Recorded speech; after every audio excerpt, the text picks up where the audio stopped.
બોડેલી નગરમાં ઇન્ચાર્જ મામલતદાર તથા નગરપાલિકાની ટીમ દ્વારા નડતરરૂપ દબાણો હટાવવા માટેની કામગીરી હાથ ધરવામાં આવી।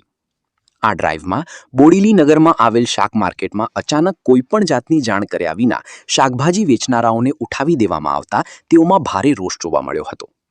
તેમને કોઈપણ જાતની નોટિસ કે જાણ કરવામાં આવી ન હતી, જેથી કરીને ગરીબ વર્ગના પથારાવાળાઓ પર જાણે આભ તૂટ્યું હોય એવું વાતાવરણ સર્જાયું હતું। છેલ્લા 40 વર્ષથી તેઓ ત્યાં બેસીને રોજી રોજગાર ઊભું કરતા હોવાનું તેમના દ્વારા જણાવવામાં આવ્યું હતું।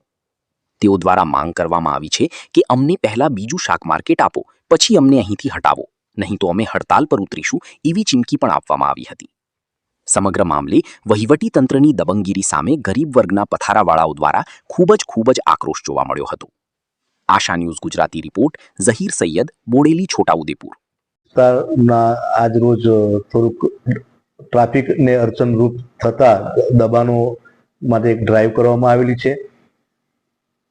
જે દુકાનદારો પોતાની સરસામાન દુકાન સિવાય જે ફૂટપાથ પર મૂકે છે એને દૂર કરવામાં આવેલા છે।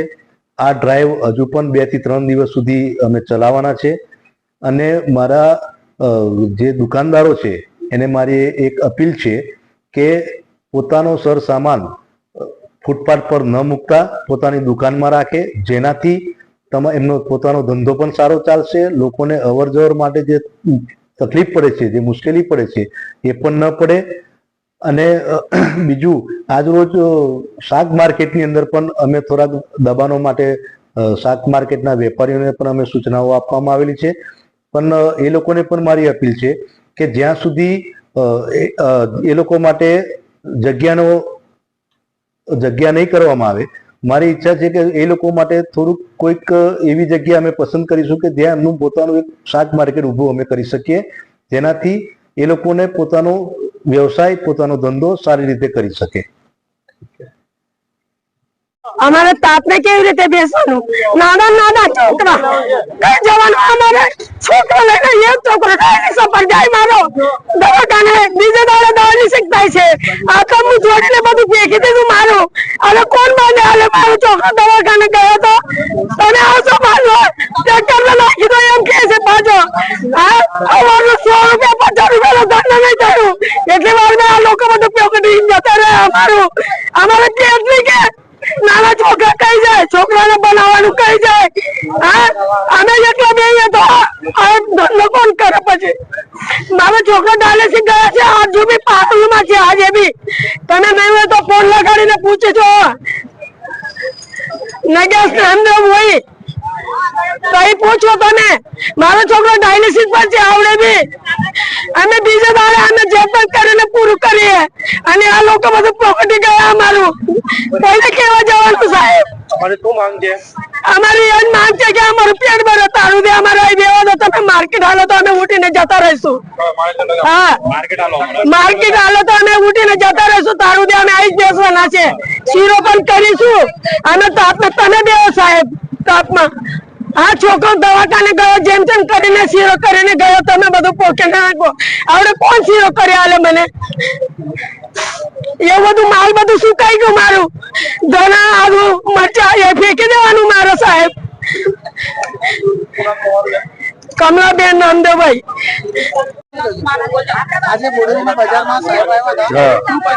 અમને તોડફોડ કરી ગયા, અમને કહેવાનું કે તમારે પાછળથી બેસવાનું છે, બરાબર? પાછળ દુકાનો વાળા અમને બેસવા દેતા નથી। હવે 5 ફૂટના અંદર અમારે 40-50 દાગીના માલ મેળવાનો, પેલી બાજુ મેળવાનો, પેલી બાજુ મેળવાનો, આમને બતાવ્યું, મેં કીધું બતાવવામાં આવે ખરો માલ? અને એવું કહે કે તંબુ વાંધો નહીં, હવે કેવી રીતે બેસવાનું? અમારે 40 વર્ષ થઈ ગયા, જો અમારી માંગ પૂરી ન થઈ તો 15 દિવસથી 1 મહિના સુધી શાકભાજી ગામમાં ટોપલું બી બેસવા નહીં દઉં। આટલી ગરમી તાપના તમે રહી જાવ તો ઉભા રહો, ખબર પડે તમને? એટલે સાહેબ આવ્યા બધા અને અમને હટાઈ ગયા, વોર્નિંગ આવી કે ચાલો ભાઈ હટાઈ લો, એ વાત અલગ હતી, બરાબર છે? અને બેહવાનું નહીં કે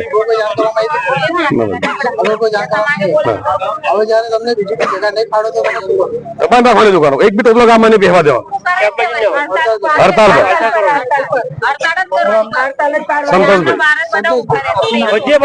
બધે બાજુ આ બોડીની માર્કેટ નથી, બધે બાજુ માર્કેટ છે, આ બોડીની માર્કેટ નથી।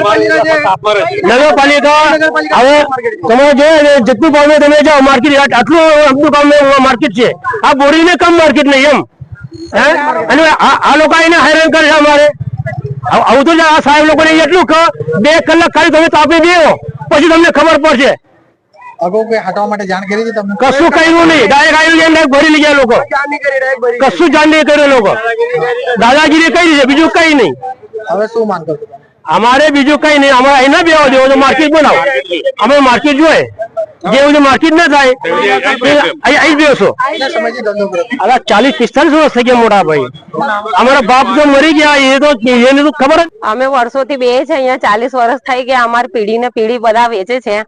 અમારા મા બાપ બી વેચતા હતા, બધા વેચે છે. અમે હવે કઈ જઈએ, બધા સાહેબો આવીને અમને હટાડી ગયા, બધા તંબુ બી હટાડી ગયા. હવે તાપમાં અમે બેહીએ, અમને ના હોય તો માર્કેટ આપો, નહીં તો પછી અમે શાકભાજી ને હડતાળ ઉપર ઉતરી જશે. 15 દિવસની હડતાળ રહેશે બરોબર. અને એકને બી કશું શાકભાજી અમે વેચવા નહીં દઈએ. આવું ને આવું કરશે તો અમે કઈ જશું. અમારું પેટ, અમારે બી પેટ લાગ્યા છે, અમારે બી તો પેટ ભરવા પડશે ને. અમારા બી છોકરા છે નાના, અમે શું કરીશું સાહેબ બોલો? આજે કોણ આવ્યું હતું? આજે બધા સાહેબ, મોટા સાહેબો બધા આયા હતા અને બધું આખું માર્કેટ હટાડી ગયા, તંબુ બધા તોડી ગયા, ના કાઢી ગયા, બધું ટ્રેક્ટર માં ભરી ગયા શાકભાજી. આવું થોડી ચાલે. તમારી શું માંગ? અમારે માર્કેટ બીજી બનાવી દો, અમને માર્કેટ આપી દો. અહીંયા આવું ને આવું કરે તો નહીં આપે તો તમે શું કરશો? માર્કેટ નહીં આપે તો હડતાલ ઉપર આવીશું અમે. શું નામ તમારું? પછી હું કરીશું. ભારતીબેન રાજેશભાઈ ભોઈ.